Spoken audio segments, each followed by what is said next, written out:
The world around us is hostile to the Word of God and to biblical values, but we are called to be salt and light, to stand for truth in a decaying culture. We are not called to run from the fire, but be willing to step into the fire. God has placed you at this time in history on purpose and for a purpose. Join us as we get better equipped to address civics and culture from a biblical worldview.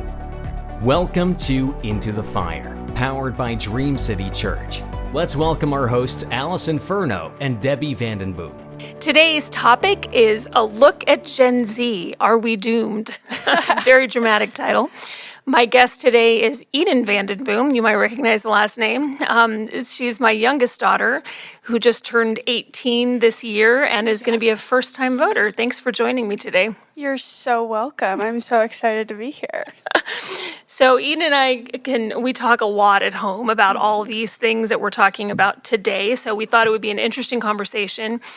There's been a lot of talk just about Gen Z, both within the church and also in the political realm. I think that's always the case, that whatever is the youngest generation that's turning adults, that's kind of the focus of the conversation.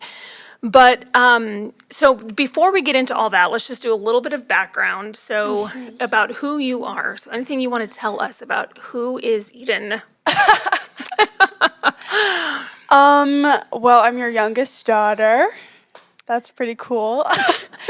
We talk all the time. I'm kind of a third degree yapper, so this should be a fun experience. Yeah.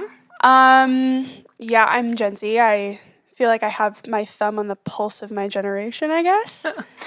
You pay a lot of attention to Yes. everything. So you're very, you've been that way since you were very little, that you have always paid attention to people around you. You have a really good sense of what other people are thinking and feeling, and kind of insight into things that was well beyond your years as a small, wee little tot. But I think that's transferred into you being an adult too, just being very observant. Homeschooled your whole life, right? Yeah. So just how was that homeschooling? I loved homeschooling personally. I loved every single minute of it, and it's not just because I'm a terrible homebody and I never like leaving, but it's also just because I was able to get everything done at my own pace, and I really enjoyed that.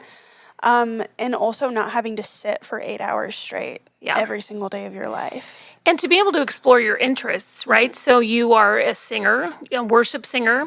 Yeah. You've been on a number of worship teams, right? Yeah, I do worship, I write, I could talk your ear off about sharks if you asked me about it.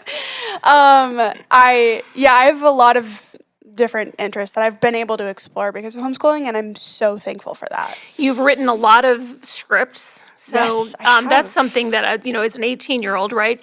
You have been writing scripts since you were very young, writing mystery dinner scripts, writing fine arts scripts, writing scripts for kids ministry, writing scripts for Talent camp.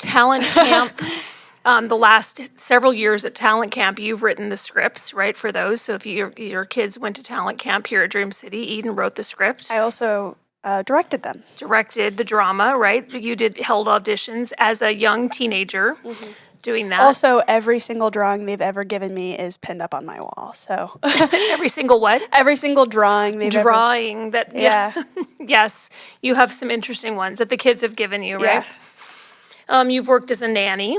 So just a lot of different interests and things that you've been able to do that you had the time and freedom to do as a homeschooler.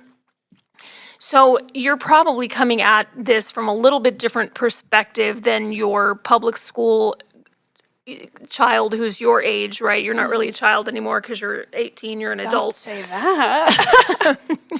But an 18-year-old who graduated out of public school, right, might have a different worldview. You grew up in church, going to church all the time, but were never forced to come to church, right? Yeah. Not that there's anything wrong with, parents making their kids come to church when they don't feel like it, but you always wanted to be here. And so just in general, right? So you just turned 18 in May. You did get to vote in the primary election. And then this will be your first election. We're going to talk about some election stuff and as a first-time voter and as a young voter, but also I think just as it relates to that, I want to talk a little bit about Gen Z because there's been a lot of information here recently about Gen Z, especially girls. Yeah. More depressed. Depression rates have more than doubled in the last decade. So I just have some stats, and I'm going to let you say what you think about all that. That they've more than doubled in the last decade.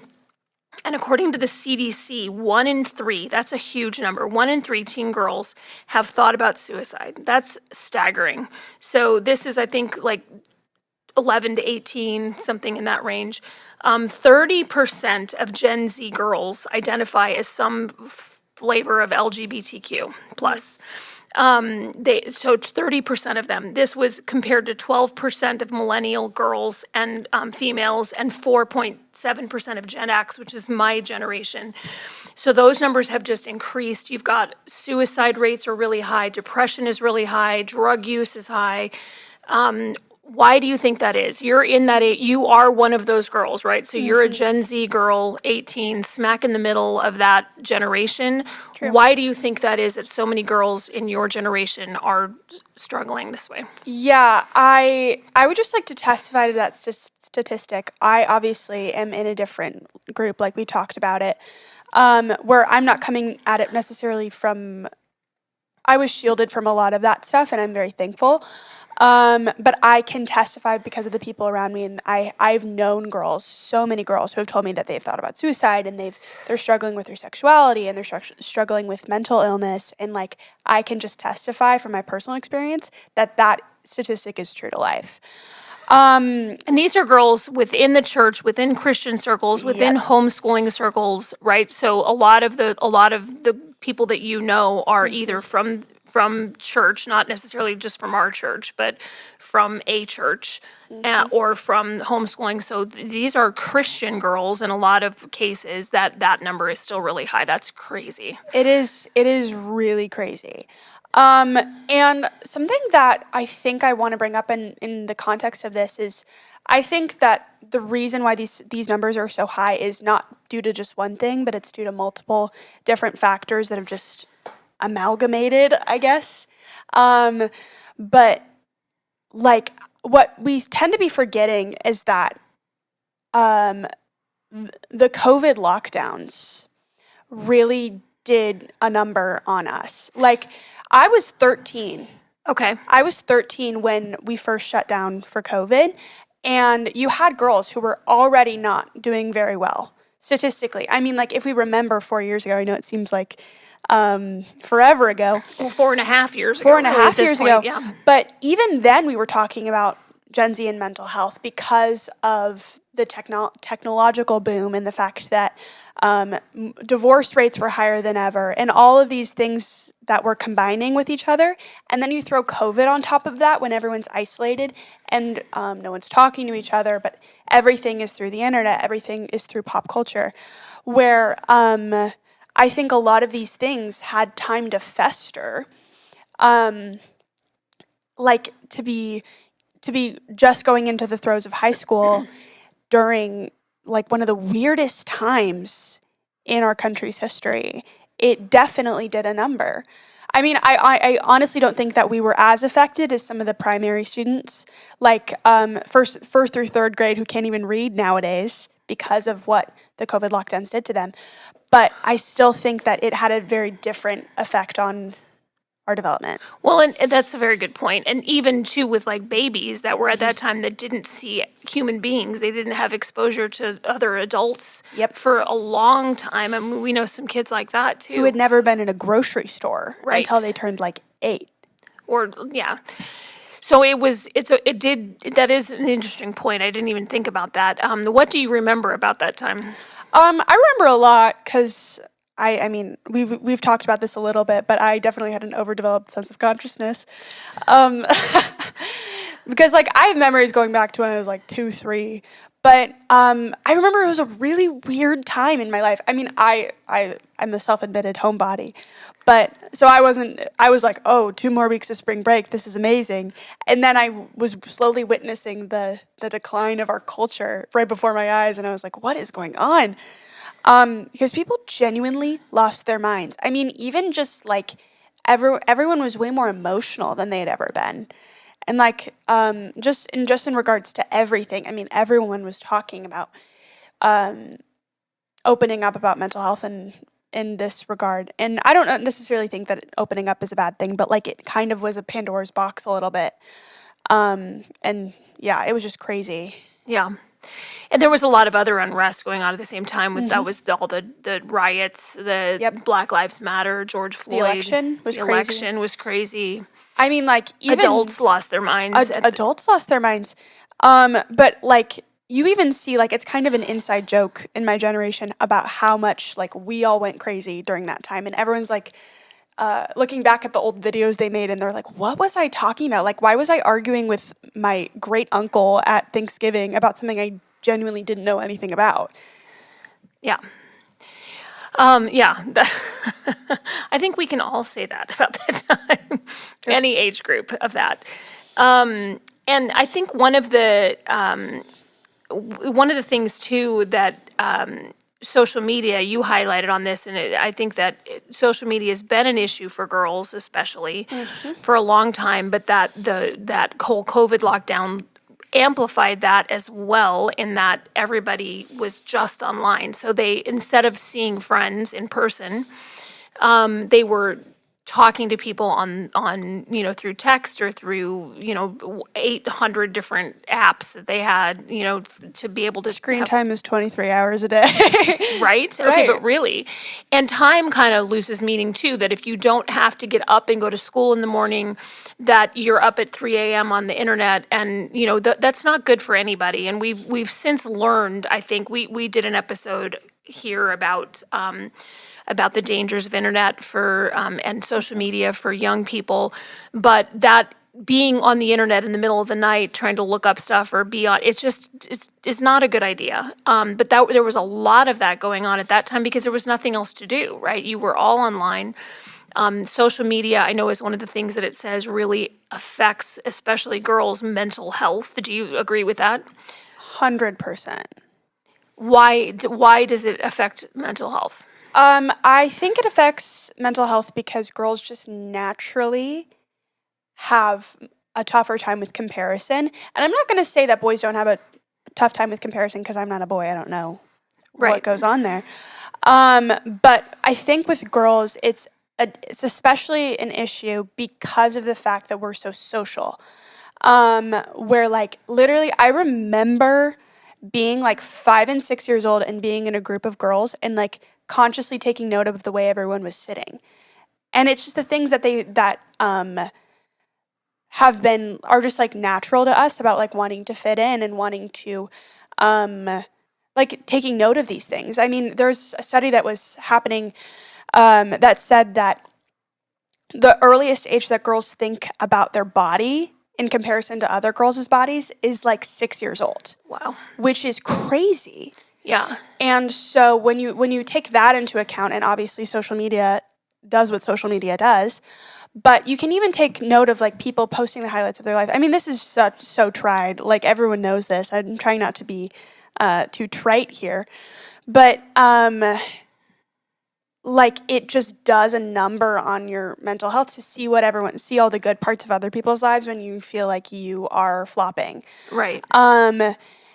And I also think it has to do with like just we have more access to information and opinions than anyone has ever had in their entire lives. So like you would only know about the things that were going on in your area or in your country, and you wouldn't have to worry about what someone in Michigan was thinking about something that you've never heard of. Right. There are too many situations. There are too many things that we have to have opinions about, and everyone feels the pressure to weigh in on every single issue all of the time immediately. Yeah. And I think that puts a lot of pressure on girls to like feel like they have to weigh in on things. Yeah, that's a really good point. And you and I were talking about that earlier yesterday.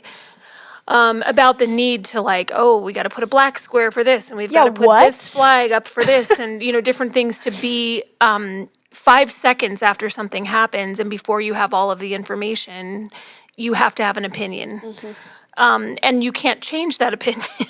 Right. Right? I mean, you've got to stick with that opinion. And that's really not a good, healthy way to be as a society. And because it's not just young people, this is adults, 50-year-old adults doing this exact same thing, forming an opinion about a situation politically or on both sides of the political aisle. 5 seconds after something happens, and they're just so sure that this is what it is, and you're using you have bias as to what you think happened, depending on where you get your news sources. But that does breed a lot of drama. I think, sorry, not to interrupt No, you. you're fine. But I think that the reason why it affects girls more is because of the social thing of like, it's not enough just to have an opinion about something. You have to have our opinion about something. And everything, like you have to come up with the right opinion. What do we think about this situation? And it has to fit in with the group. Otherwise, you are called terrible names or you feel like you're a traitor. Yeah. And like, what? Yeah. That's crazy. And I think this has bred into the 30% LGBTQ. Because that's very... I don't want to, again, don't want to be trite about it, but it is very trendy, right? It's a very trendy topic, and it's a way for girls especially. Those numbers are much higher for girls than they are for boys. I think it's like 10% of Gen Z boys, and it's almost 30% for girls. Yeah. Those numbers may not be exactly right, but it's pretty close. It's wanting to fit in, wanting to have an identity, wanting to feel like you're part of something. And that's a way to feel like you're part of something. And if you get onto an internet chat room or internet, it's not chat room. I'm giving my age. Yeah. So whatever your version of that would be, right? To get on the internet and on some sort of social media. Chat rooms. I'm been thinking about that for a little bit. Okay, I'm 100 years 2002. old, so you're aging me. You're being ageist right I'm being so ageist. I'm sorry. My formal apologies. I want it on X and on an apology. You've got to do an apology tour now. I'll post a black square. Thank you. I appreciate it. Anyway, but through you've seen people like Chloe Cole who talked about getting sucked into this sort of internet vortex. Tumblr. So whatever the Tumblr, I don't even know what they all are anymore, but right. Tumblr, all of these places. That's not a thing anymore, but in like 2014 to 2018 for Chloe Cole, like that's when a lot of it happened. And it wasn't just the transgenderism thing. It was also like eating disorders were really trendy, and like all the the suicide was like that was a lot of people were romanticizing these mental health issues. Right. And I think that is where a lot of it started. I guess the mainstream nature of it all. Right. Well, and girls historically are more prone and more inclined towards social contagion kinds of things, right? We've known this forever. And again, it's that social nature, wanting to fit in, wanting to be accepted, wanting to be part of something. So you do see a lot of that going on with all of these different things, with mental health, with the suicide, with LGBTQ issues, with even political beliefs. I was reading something in preparing for this about how girls in Gen Z were growing up during the Me Too movement. And the push, and again, part of like the overturn of Roe was a big part. How old were you? It was just a couple years ago for you. Yeah, so I think it would have been 16. 15 or 16 years old when Roe was overturned. And that is a big, huge, for girls. So you have the Taylor Swifts of the world and people that are on social media and pop stars chiming in, and girls your age want to be on that bandwagon, right? Want to say things. And again, in a lot of cases is talking about things that you don't necessarily know firsthand, but you're just repeating what someone else says, or it's again forming an opinion 5 seconds after you know something to have what we were talking about before. In some cases, they may have personal connections to things, but so talk for a minute about that, about the whole sexual revolution with the again like Me Too, Taylor Swift, abortion overturn. you probably see a lot of media related to that. Yeah, and the funny thing, I mean, like, everyone talks about how hot rhetoric is nowadays. I mean, like, everything is the end of the world. And everything is the end of the world. And I wonder if that happened during COVID. I wasn't really, like, I wasn't watching ABC when I was 12 years old. So I can't testify to that. But I've heard that a lot, that it happened during COVID was when I don't know how much of it started in 2016 or what, but every issue is, if you don't completely line up with me 100% on this, then that means that you are Satan. Right. And you are the problem, and you don't care about women, and it's like with every single issue. It's with the LGBTQ issue, it's with the abortion issue, it's with immigration. Like Palestine. Like, when did that happen? But like, all of a sudden, like, everyone has to care about this thing. Right. And if you don't completely support Palestine in this, then that means that you are wanting a genocide. And it's like, well, let's slow down here and wait for all of the information. And it's not that extreme. You don't have to 100% support something to be, that doesn't mean that you are, yeah, I know what you're trying to say. Yeah. I couldn't put the words together either, but that's okay. But saying that, again, if you don't 100, and it's funny because I just saw a post on this. It was actually on the way here. I saw something right when I parked. I was sending a message to somebody, and something popped up on my phone that was from like libs of TikTok, good old libs of TikTok, posting something. But it was an LGBTQ related thing, and it was saying, if you love me, you won't vote for someone who wants to kill me. And it was like, what?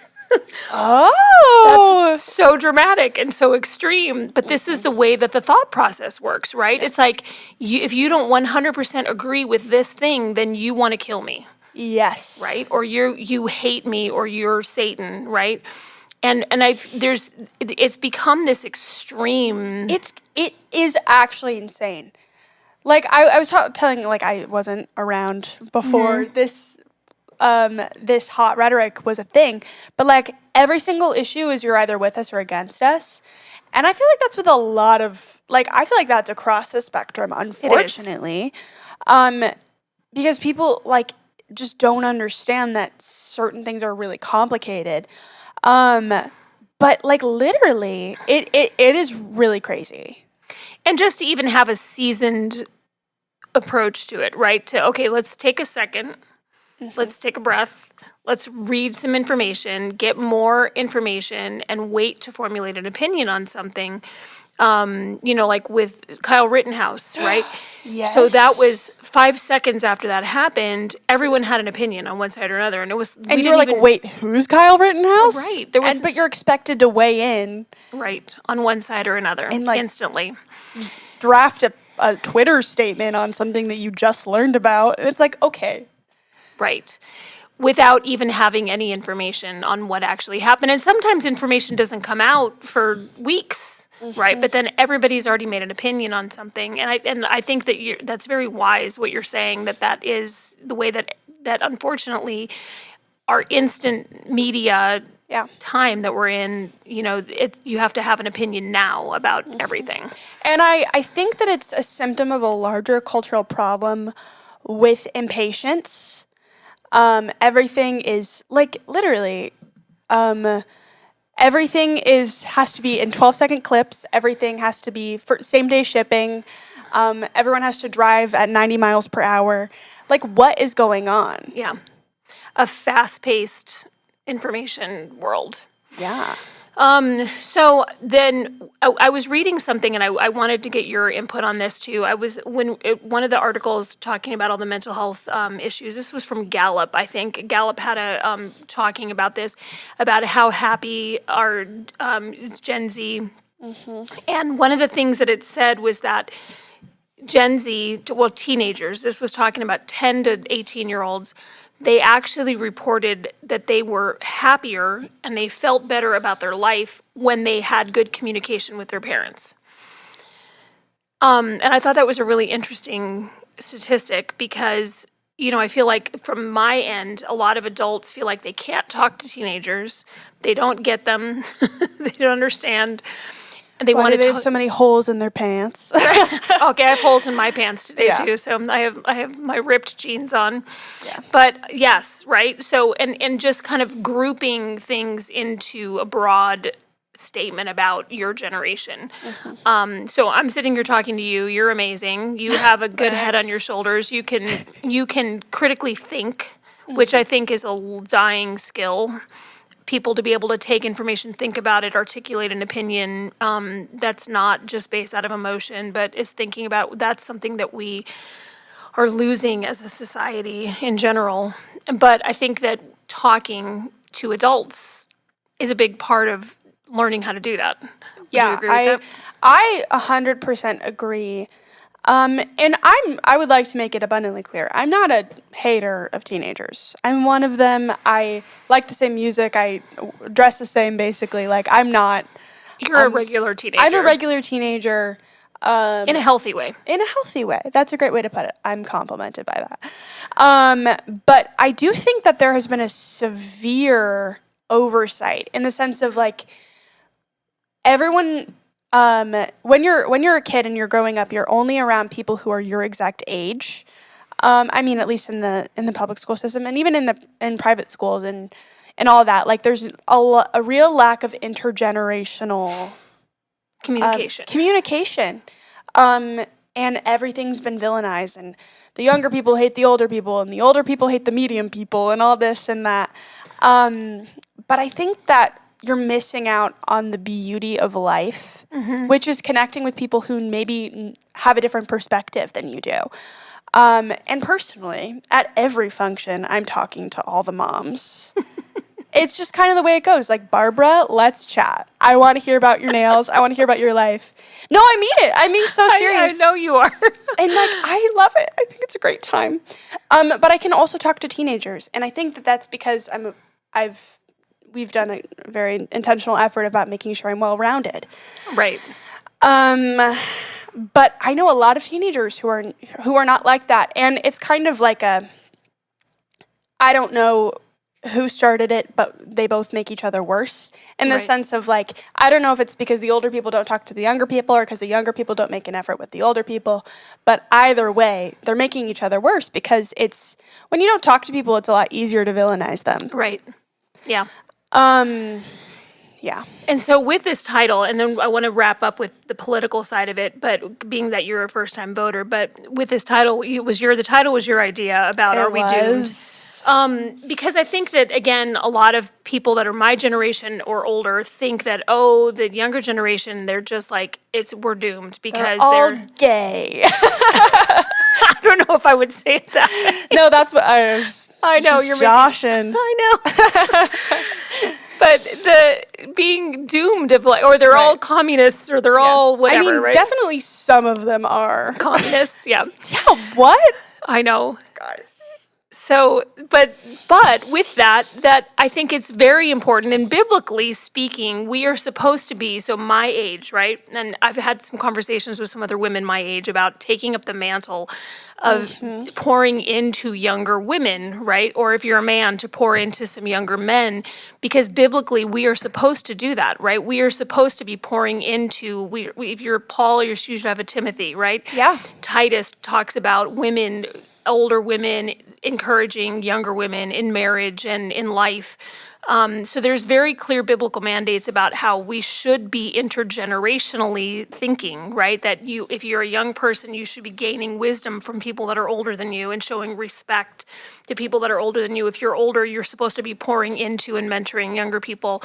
And I think that we have lost that in a lot of ways in society, and that we're not doomed because that's an easy fix, right? It's going to take some time beyond this current election season, right?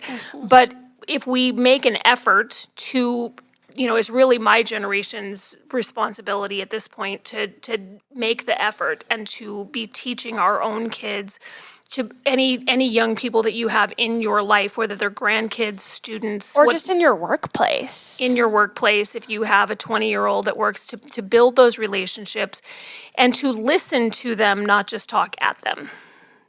right? That's key. That's a huge thing. Yeah. Because they don't want to be talked at. Nobody wants to be talked at, right? Oh, I know everything and I'm just going to tell you what it is. But to listen to what other people want to say and where they're coming from and kind of get a better understanding of that, of their mindset, right? Because you can't build a relationship with someone that's one-sided. Yeah. Yeah. So going into this, I wanted to talk a little bit about the election because this is your first election year. Yay. Yes. You've been getting lots of bombardment of political ads, right? Gosh. So what kinds of things, not necessarily like, so we're not going to talk, candidate, this candidate over that candidate, but what kinds of messages are you getting? Yeah. So what kinds of messages are being targeted at your generation? Well, first of all, I've been getting a lot of like pro-abortion stuff. Right. Because they all sell your information and they know how old I am. They know my address. They know all this stuff. They probably know more about me than I do. I don't remember my own blood type. But they keep because they know I'm a young woman. So they're like, you need to be pro-choice. And abortion they're like literally lying. They're saying that, telling all these things. Well, even if it was illegal, whatever. Well, do you know what I'm saying here? Yeah. But they're lying about things. Trying to make you afraid that you're going to lose the right to lose this mythical right to abortion in the Constitution. Lose your reproductive rights. Reproductive freedom. And I'm like, oh my gosh, what is going on here?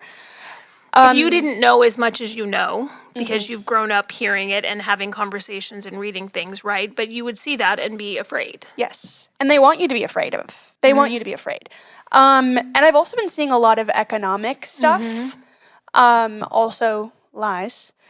But I think that there's a big surge that is very concerning, that I think that this is probably the biggest thing that people need to talk to young people about, is the communism thing.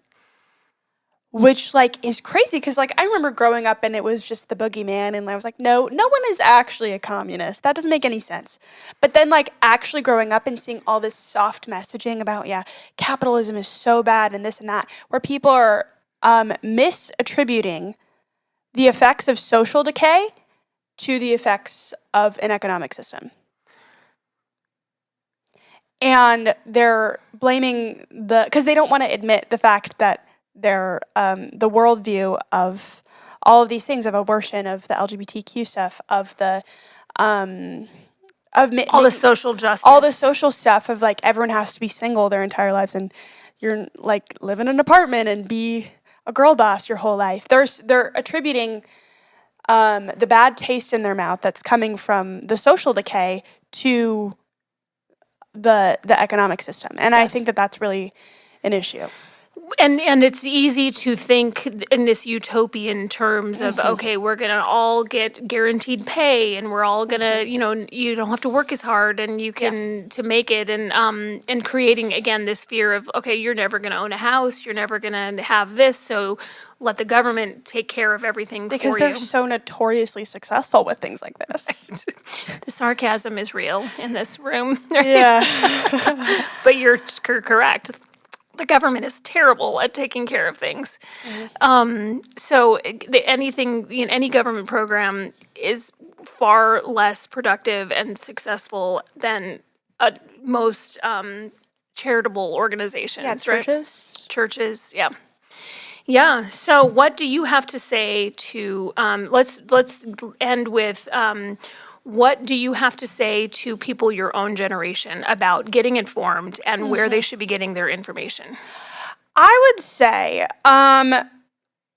if I was talking to all of my generation right now, I would say if you are feeling stressed out right now and you feel like the world is falling apart, I would seriously suggest deleting social media for a little bit and just living your life in the real world.